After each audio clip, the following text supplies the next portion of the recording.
I have a very close friend, a family that my family is close with, the Ammon family from Deal, New Jersey.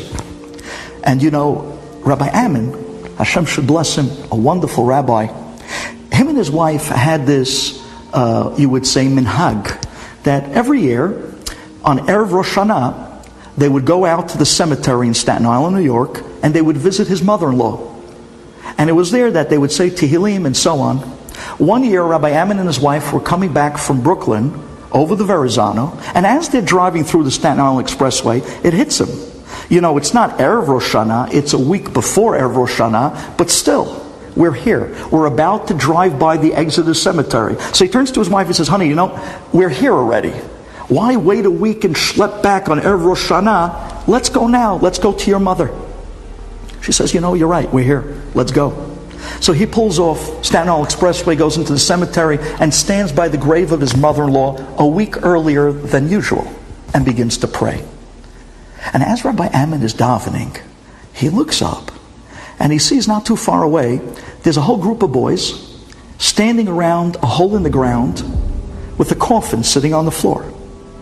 Rabbi Ammon sees something's wrong. Nobody's moving, no one's doing anything. Where's the rabbi? Where's the one officiating? Who's running the funeral, the burial? Kavod Hamet. So he turns to his wife and says, honey, is it okay with you if I just go over for a minute to those group of guys? I think they need a hand. She says, yeah, go ahead. So he goes over to these boys, and he sees standing around the hole, there's a coffin, and there's 5 young boys, and there's a few friends of family, another 4 people. And Rabbi Ammon turns to the boys and says, guys, what's going on? How come nobody's doing anything? And one of the boys looks up and says, Rabbi, it's good you showed up because, they just brought us here and put our dad's coffin down right next to the hole. We don't know what to do. We're just standing around thinking of what's next. Thank God you showed up. Rabbi Ammon says, oh my gosh, so if that's the case, let me help you out. He says, guys, listen up. Do we have a minyan? He looks around. He sees the 5 boys with the 4 family friends. He says, wow, you guys have 9 people. I'm number 10. Now I'm understanding why Hashem sent me here a week earlier than what we typically come. He says, okay, so Baruch Hashem, we have a minyan. Listen guys, grab the ropes, let's slip it under the coffin. 3 on this side, 3 on that side. Hoist it gently, and let's put it down. Put your father to rest. And that's exactly what they did. They hoisted the coffin and put this man to rest and covered the top of the coffin with dirt. And then Rabbi Ammon turned to the boys and said, okay guys, bechavod, kaddish. And one boy looks at the other and says, what? You heard me, kaddish, yitgadal v'yitkadash. And one boy looks at the other and says, kawa? The rabbi says, you know what kaddish? He says, no, I'm sorry, Rabbi. He says, okay. He pulls out a siddur from his pocket. He opens it up to Kaddish Yatom. He gives it to the boy. He says, go ahead guys, say Kaddish. They look up and they say, Rabbi, I don't have to tell you this, but we don't speak nor do we read Hebrew. You don't read Hebrew? I mean, not even Aleph Bet? No. Okay guys, repeat after me. Rabbi Ammon began to say the Kaddish, Yitkadal v'yitkadash, and the boys would repeat after him word after word, and the rest of the minyan would answer. And he said the entire Kaddish. And then right when the Kaddish was up, Rabbi Ammon turns to the boys and say, okay, let's finish the job. Guys, grab a shovel and we'll fill up the hole. And one of the boys says, Rabbi, come on, we're here in tuxedos, we don't want to get dirty. We got Leroy on the tractor, he's going to finish the job. Rabbi Ammon says, come on, you don't want to give this to Leroy on the tractor. This is your dad. This is the respect, honor, kavod amet.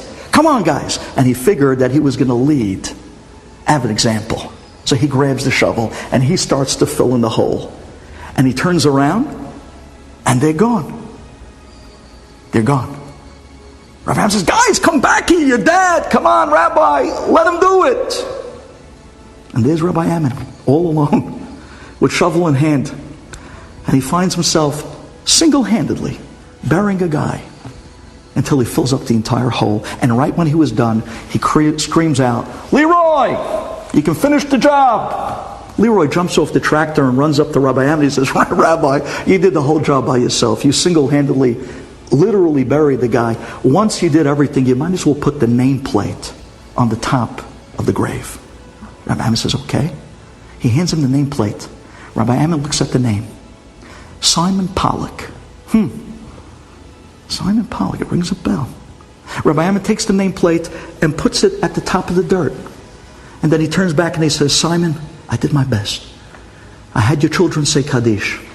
I wasn't supposed to be here today. I was supposed to be here in a week from now, Erev Rosh Hashanah. God put me here to be the 10th man of your minyan. You should rest in peace. And with those words, Rabbi Ammon went back to his wife. He turns back to his wife. He says, honey, you're not going to believe this. We weren't supposed to be here today. And there were only 9 guys. I was number 10. And the kids couldn't even read Aleph Bet. I had to say the Kaddish. And they repeated. But at the end, Baruch Hashem, we had a minyan. Kaddish was said. And he had a proper burial. Some guy, Simon Pollock. And with those words, they got back into the car and they went back to Deal, New Jersey. 2 months later, the Ammons were celebrating a family wedding. Rabbi Ammon and his family originates from Seattle, Washington. And all the family members came in from Seattle to attend the Ammon wedding. And Rabbi Ammon was sitting by the table with one of his uncles, and he tells over the story. He says, you got to hear this crazy story. Every year I go Erev Rosh Hashanah, and that year I went a week early. I wasn't even supposed to be there. And I was the 10th guy of a minyan, and all these kids didn't know what they were doing. They didn't even read Aleph Bet. I had to say the Kaddish. I buried the guy, some guy, Simon Pollock. Just then his uncle looks at him and says, Rabbi Ammon, what was the name? He says, Simon Pollock. He was the guy, the one I buried. He said, Rabbi Ammon, you don't know who that is? He says, no, who's that? The uncle's jaw drops. And his face turns white, and he looks at me and says, Rabbi Ammon, 52 years ago, back in Seattle, Washington, at that time, we only had a shul. We didn't have a school. We didn't have anything but the shul. And we knew that when our young boys grow up to the age of bar mitzvah, if they're to stick around in Seattle, they'll never get a Torah education. So we decided we had no choice. We're going to have to send all our bar mitzvah boys out of town to Brooklyn, New York, to Brighton Beach, to Rabbi Davis's yeshiva. But that's an expensive ordeal. And we needed to raise funds in order to do that. For the flights, for the dormitory, for the tuition. Not everybody in Seattle was up to being able to send their kids on such a big venture. But we knew for the sake of a Torah future, we had to do it as a community. So that Shabbat, we made this big Shabbat Kiddush, and we invited the whole community. And people showed up that don't even show up on Yom Kippur. We had cholent, and we had kishka, and we had kugel, and we put out a spread, and everybody knew about it. And then, at the end of the Kiddush, we had a big sign right on the top of the Aron Kodesh, and it was the weekend for sponsor a boy to yeshiva. And right when everybody ate, and they sat back happy, we lined up all our bar mitzvah boys in the front, and we started to go one boy at a time. And we walked up to the first bar mitzvah boy, and we announced to the community, who's going to sponsor this boy to go to yeshiva? And one guy raised his hand. Who's going to sponsor this boy to yeshiva? And another person raised his hand. And when it came your turn, Rabbi Ammon, Simon Pollock sponsored you.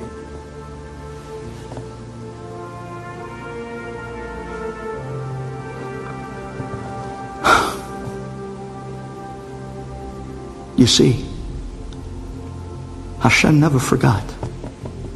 When you really needed Him, He was there for you. And when Simon Pollock needed you, Hashem made sure that you were going to be there for him. Hashem never forgets the bond between the people who are spreading Torah and the people who are supporting us to go out there and give the world the sweetest of the sweet Torah that's out there.